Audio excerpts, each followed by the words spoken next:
If you know me very well, you know that one of the things that I deal with is the need for control.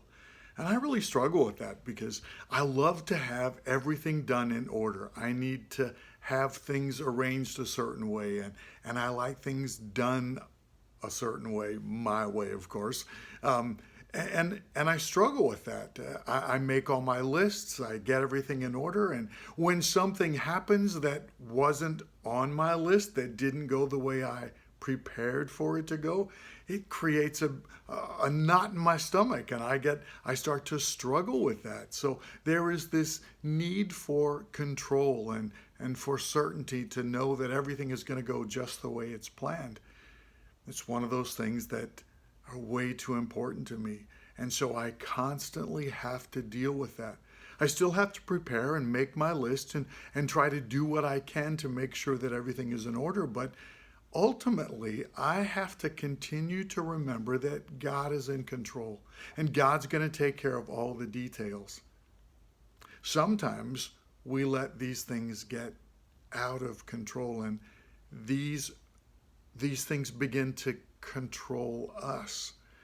That need for certainty, that need for control, that become way too important that that's all I can think of. Sometimes in the world, it's called obsessive compulsive disorder. And that's when there is a thought that begins to obsess in your mind and you're thinking about it all the time. You can't control it. It's something that you think about and struggle with all the time. It's kind of all consuming.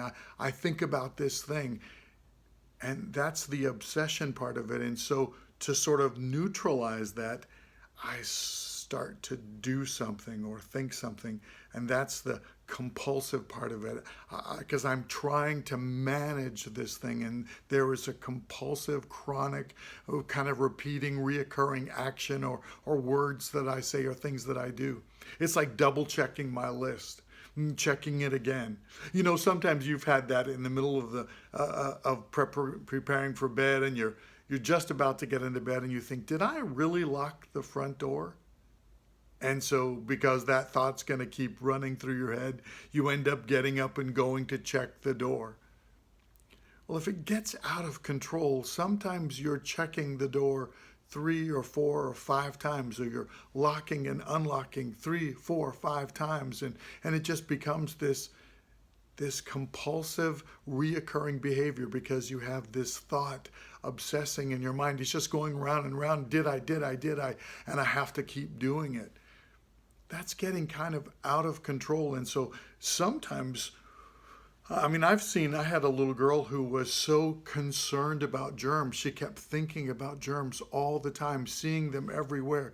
And that was the thought that was kind of obsessing in her mind, this fear of germs. And so the compulsive behavior that came out of that was washing her hands.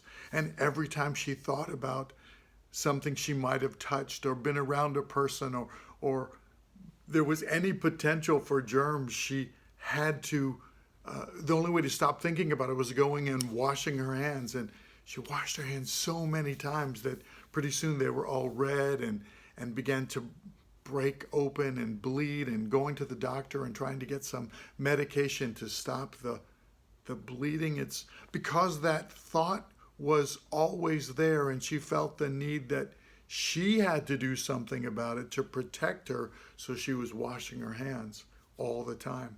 So that thought then becomes some action. Now, it's not always an action. Sometimes it's something that you say.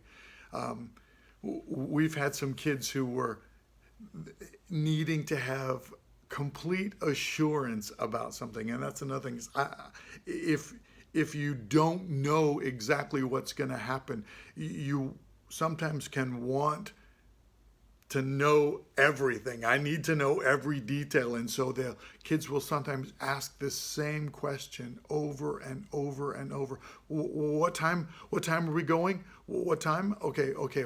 At 3 o'clock now. And then for fear of missing that or needing to know exactly, they ask again, what time are we going? What time are we going? And that thought that keeps going through your mind sometimes produces an action or even words that try to reassure us. So sometimes this stuff can appear in a need for certainty, constantly having doubts. There is that need to control or the need for order, to have everything set in its place.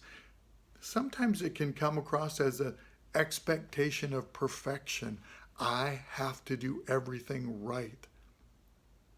Sometimes, because I have to do everything right, if I have a thought or something pops into my head that, oh my gosh, why did I think that? That was way inappropriate. That image that I just saw in my head, that's got to be sinful. That's wrong. How could I ever think that? Or what if I ever do that? And so then there's this guilt that starts to come up in your heart. Guilt over not something you've done, but something that you imagine that you might think or might say one day. And so I got to try to get rid of that guilt because I feel like I might do that or I might say that. And so we're stressing over a sin that hasn't even happened, but we're just afraid that it might happen. And then we do all this to try to take care of that sin. It's like self-atoning. I got to pay for this. I got to do something to make sure that doesn't happen. Sometimes we get so concerned about that. Somebody once told me when I was a young person about thoughts that I had in my head and images that would pop in, and I would feel so sinful because I just had that thought come into my head. And this guy said to me, you know, you can't stop birds from flying over your head. I said, yeah, you can't. Birds are all around. I was in Hawaii at the time. That's where I went to school. And so there were lots of birds. And he said, you can't stop those things from flying over your head, just like you can't stop thoughts, images from popping into your head. When you see something, it might produce a thought. And those things are going to be random thoughts that pop into your head. And you can't try to control all those. But you can prevent those birds from making a nest in your hair. I thought, that's right. A bird comes too close to me and it starts to make a nest in my head. I'm going to hit it away. I'm going to say, stop, get out of here. You can't do that. The same thing with those thoughts and those images. You're going to have those thoughts and images, but you don't dwell on them. You don't let them live there. You don't let them make a nest in your mind and in your heart. So just having that random thought or image pop into your head is not the sin. It's what you do with it.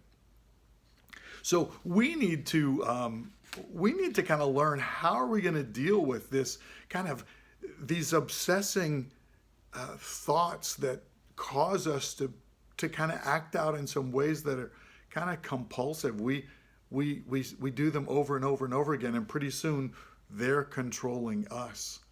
And we're not in control of them. And I think what it comes down to for me is I'm trying to do God's job for him. Because when you think about that, when I need to control every detail of my life, it's really an expression of doubt. It's like, God, I know you're good and I know you're great and I know you have a lot of details to take care of, and you probably don't know about my area of life, so I'm going to go ahead and take care of all these details so you don't have to worry about it. Now, I'm not sure I can trust you. I would never say that, but that's how I'm acting. Like I have to do God's job for him. It's like the little girl who was always washing her hands, saying, I know, God, that you've built in a system for fighting infection in my body. My whole lymph system is there to fight infection. And I know that's there. And so when I wash my hands, I know there's a couple times really important that I should wash my hands, like after being in the restroom or after doing some dirty chore, picking up after the dog or cleaning, doing something really muddy. Before I eat, I want to wash my hands. There's some natural times I want to wash my hands, but when I start being concerned about shaking someone's hand and getting some germ on my hand, and I'm so focused on germs, and I think that I have to take control because I'm not sure I trust the system for fighting germs that God put in my body, then I start to wash my hands and try to take care of everything myself.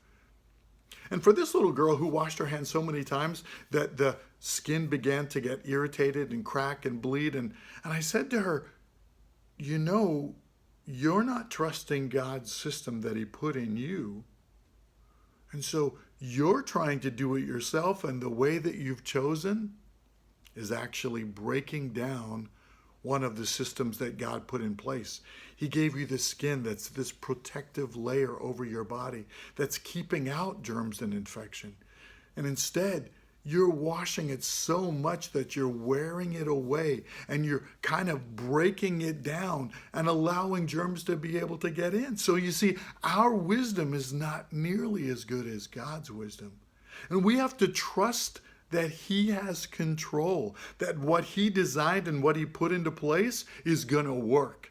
And so I have to learn every day not to lean on my own understanding, not to trust my own ways, but to trust God and what he's done in me. And every time I feel that need to wash my hands or double check something, triple check something, I have to say, God, I'm trusting you. I'm trusting you. I don't want to do your job for you. Your job is way too big. And I know, because when I try to do God's job for him, when I try to control everything, when I try to keep all the germs away, when I try to work out every detail and not have any bad thought in my head, when I try to control all of that, it's way too big. I get exhausted. I can't do it. And I have to keep saying to God, you're a good God. You're a great God. I trust you. I trust you.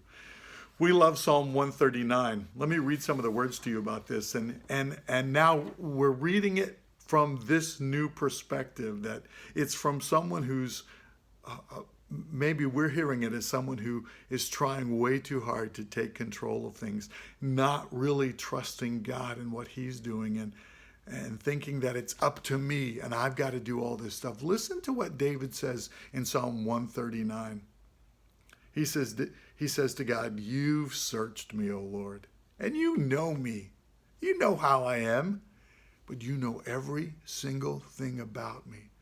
You know when I sit and when I get up. You know my thoughts from afar off. You know my going out and my lying down. You're familiar with all my ways. I'm so glad God knows me. And then before a word is even on my tongue, you, Lord, know it completely. You are all around me, behind and before me, and you lay your hand on me. See, God is there to protect and hold us and order our steps, and he has his hand on my life.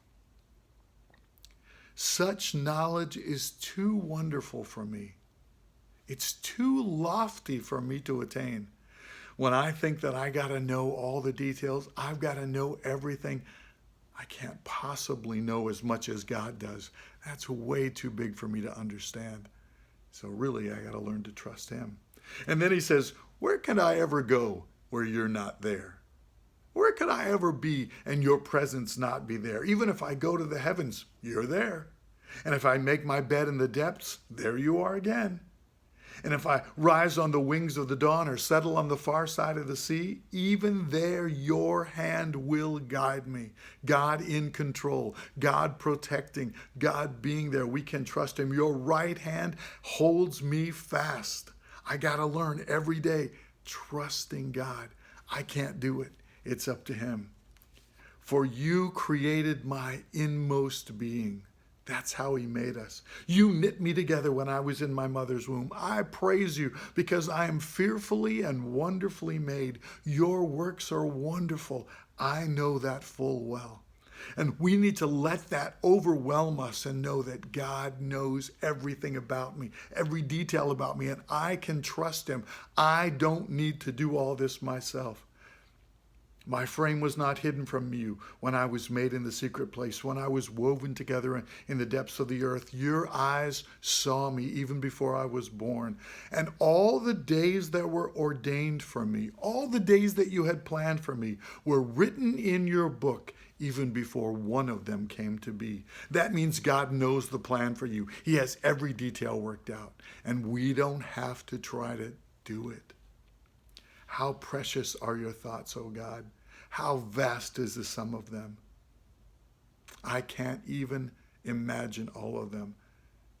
And even when I wake up, after thinking about all these things, I am still with you. Then at the end he says, search me, O God, and know my hearts.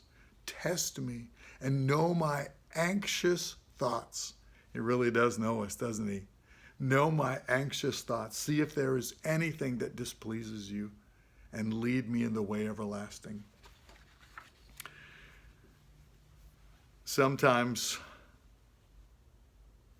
these things come up in our life. You know that little birthday candle that relights, that keeps lighting, and sometimes it's just like that. We see that candle, we have that thought come in, and we blow it out. There, I've taken care of it. And then what happens? That little candle comes right back on, and we have to blow it out again. I got to take care of that. I got to do something to get rid of that. And it comes again and again and again. And at some point, we need to just set that candle aside, give it to God, cast our cares on him, and let him take care of that. Because our own actions and thoughts, trying to take care of all those details, will wear us out. That's not our job. That's his.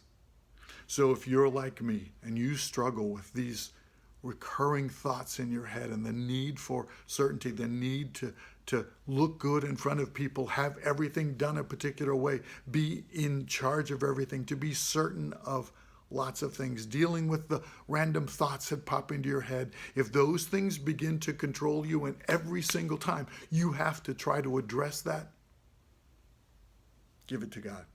Set it aside.